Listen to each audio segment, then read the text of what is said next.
नमस्कार फ्रेंड्स, स्वागत है आपका अपने यूट्यूब चैनल अपराडा जीएस क्लासेज में। तो आइए फ्रेंड्स, आज के क्वेश्चन पर चलते हैं। कठिया गेहूं जिसे हाल ही में जीआई टैग मिला है, किस राज्य से संबंधित है? तो दोस्तों बता दें आपको, यह उत्तर प्रदेश राज्य से संबंधित है। कठिया गेहूं जिसे हाल ही में जीआई टैग प्रदान किया गया है। तो उत्तर प्रदेश के बुंदेलखंड की देखेंगे, उत्तर प्रदेश के बुंदेलखंड की स्वदेशी गेहूं किस्म है कठिया गेहूं ने भौगोलिक संकेत जीआई टैग अर्जित किया है, जो कृषि मान्यता के लिए एक बड़ी उपलब्धि है। और यह उत्तर प्रदेश का पहला कृषि उत्पाद है जिसने यह विशिष्टता हासिल की है। तो कृषि उत्पाद में अगर देखा जाए, तो कृषि उत्पाद में उत्तर प्रदेश के लिए जो कठिया गेहूं किस्म है कठिया गेहूं, यह उत्तर प्रदेश की कृषि मान्यता के रूप में देखा जाए कृषि उत्पाद में, तो यह पहला उत्पाद है। आगे चलते हैं क्वेश्चन नंबर सेकंड पर। यहाँ देखते हैं, हाल ही में खबरों में रहा अहोबिलियम तीर्थ किस राज्य में स्थित है? तो अहोबिलियम तीर्थ की बात की जाए तो यह आंध्र प्रदेश राज्य में स्थित है, अहोबिलियम तीर्थ। तो वन विभाग और श्री लक्ष्मी नरसिम्हा स्वामी देवस्थानम ने जंगली जानवरों को खतरे में डालने वाली भीषण गर्मी के कारण नल्ला माला जंगल में अहोबिलम मंदिर पर कुछ सीमाएं लगाई हैं। आंध्र प्रदेश के कुर्नूल जिले में अहोबिलम में 5 किलोमीटर के दायरे में नौ नरसिम्हा मंदिर है। नौ नरसिम्हा मंदिर है। हाल ही में परुबेता उत्सवम एक राज्य उत्सव बन गया है। कौन सा? परवेता उत्सव एक राज्य उत्सव बन गया है। और वन्य जीवों की सुरक्षा के लिए प्लास्टिक के उपयोग पर प्रतिबंध लगा दिया गया है।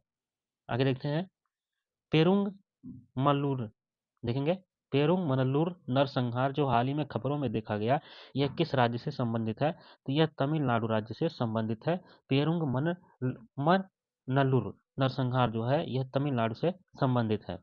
अगर बात की जाए, राजनीतिक संगठनों और नेताओं ने तमिलनाडु के मदुरई में पेरुंग मन्नलूर नरसंहार की 104वीं वर्षगांठ पर कार्यक्रम का आयोजन किया। 3 अप्रैल 1920 को 1911 के दमनकारी आपराधिक जनजाति अधिनियम का विरोध करते हुए पीरामलाई कल्लार समुदाय के 16 सदस्यों की हत्या कर दी गई थी। कब? 3 अप्रैल 1920 को 1911 के दमनकारी आपराधिक जनजाति अधिनियम का विरोध करते हुए पीरामलाई कल्लार समुदाय के 16 सदस्यों की हत्या कर दी गई थी।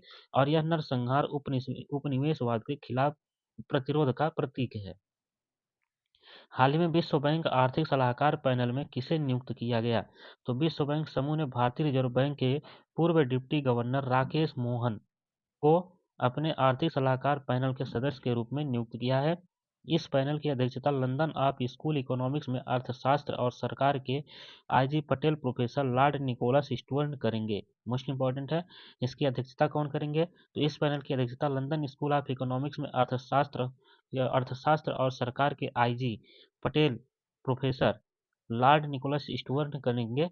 विश्व बैंक समूह के मुख्य अर्थशास्त्री इंदरमिट गिल पैनल की सह अध्यक्षता करेंगे। तो यहाँ पे जो सही आंसर होगा, राकेश मोहन इसका राइट आंसर होगा। भारत में कब तक निजी तौर पर प्रतिबंधित पेट्रोलियम रिजर्व की स्थापना की जाएगी? तो भारत 2029-30 तक। कब तक? 2029 2030 तक। देखेंगे, अपना पहला निजी तौर पर प्रबंधित रणनीति पेट्रोलियम रिजर्व एसपीआर बनाएगा। कौन बनाएगा? तो भारत बनाएगा 2029-30 तक, जिससे ऑपरेटर को पूर्ण तेल व्यापार अधिकार मिल सकेगा। यह जापान जैसे देशों में देखे गए मॉडलों को प्रतिबिंबित करता है। भारत 2029-30 तक अपना पहला निजी तौर पर प्रबंधित रणनीति पेट्रोलियम रिजर्व स्थापित करने पर काम कर रहा है। इस पहल का मुख्य उद्देश्य जो है, वो ऑपरेटर को जापान और दक्षिण कोरिया जैसे देशों में देखे गए मॉडल के साथ तालमेल बिठाते हुए सभी संग्रहित तेल का व्यापार करने की स्वतंत्रता देना है। सरकार ने मित्र देशों को प्याज निर्यात की मंजूरी दी। तो भारत सरकार ने बांग्लादेश, संयुक्त अरब अमीरात, बहरीन, मॉरिशस और भूटान जैसे मित्र देशों को प्याज के निर्यात की अनुमति दे दी है। दिसंबर 2023 में प्याज के निर्यात पर प्रतिबंध लगाने के बाद सरकार ने इन मित्र देशों के भारतीय प्याज के अनुरोध को स्वीकार करते हुए निर्णय लिया है कि 2022-23 में भारत दुनिया में सबसे बड़ा निर्यातक देश बनेगा। प्याज का सबसे बड़ा निर्यातक देश बनेगा। भारत बांग्लादेश को 50,000 टन, भूटान को 550 टन, बहरीन को 3,000 टन और मॉरिशस को 1,200 टन और संयुक्त अरब अमीरात को 14,400 टन प्याज के निर्यात की अनुमति देने पर सहमत हुआ है। तमिल अभिनेता विश्वेश्वर राव का 64 वर्ष की उम्र में निधन हो गया। तो यहाँ पे देखेंगे अनुभवी तमिल अभिनेता विश्वेश्वर राव का 2 अप्रैल को 64 वर्ष की आयु में निधन हो गया। उनकी मृत्यु कैंसर की जटिलताओं के कारण हुई, जिससे वह पिछले कुछ वर्षों में जूझ रहे थे। राव का चेन्नई के एक निजी अस्पताल में इलाज चल रहा था जब उन्होंने अंतिम सांस ली। तो यहाँ से देखेंगे विश्वेश्वर राव ने अपने करियर की शुरुआत 6 साल की उम्र में एक बाल कलाकार के रूप में किया था। मेटा ने भारत में पीटीआई के साथ तथ्य जांच कार्यक्रम का विस्तार किया।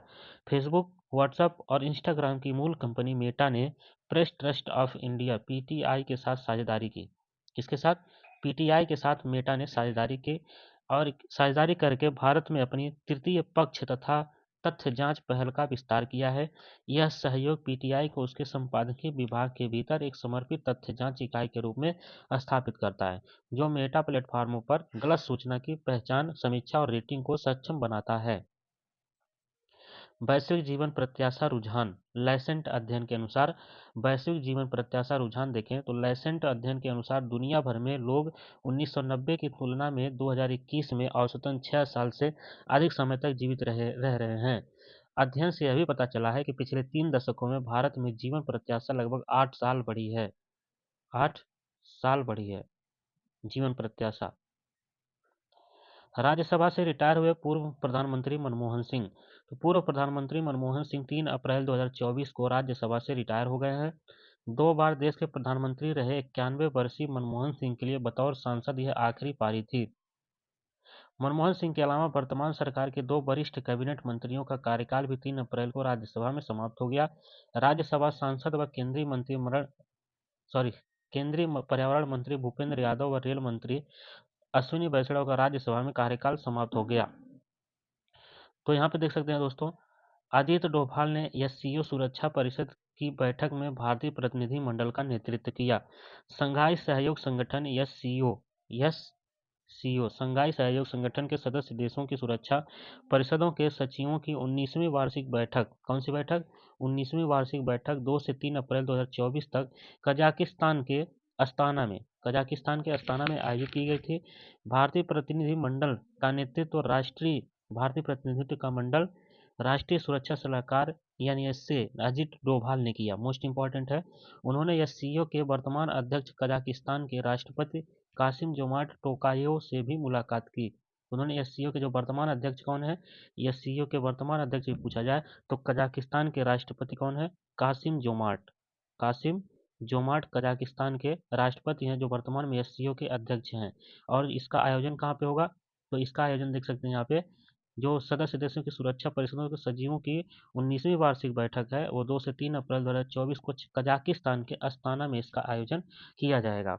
और भारत की तरफ से जो अध्यक्षता करेंगे वो राष्ट्रीय सुरक्षा सलाहकार यानी इससे अजित डोभाल करेंगे। और वर्तमान अध्यक्ष कौन है? कजाकिस्तान के राष्ट्रपति कासिम जोमार्ट। आगे चलते हैं फ्रेंड। डीआरडीओ ने पश्चिम बंगाल में परीक्षण केंद्र के लिए परियोजना शुरू की। ठीक है, बंगाल में डीआरडीओ ने पश्चिम बंगाल में परीक्षण केंद्र के लिए परियोजना शुरू की।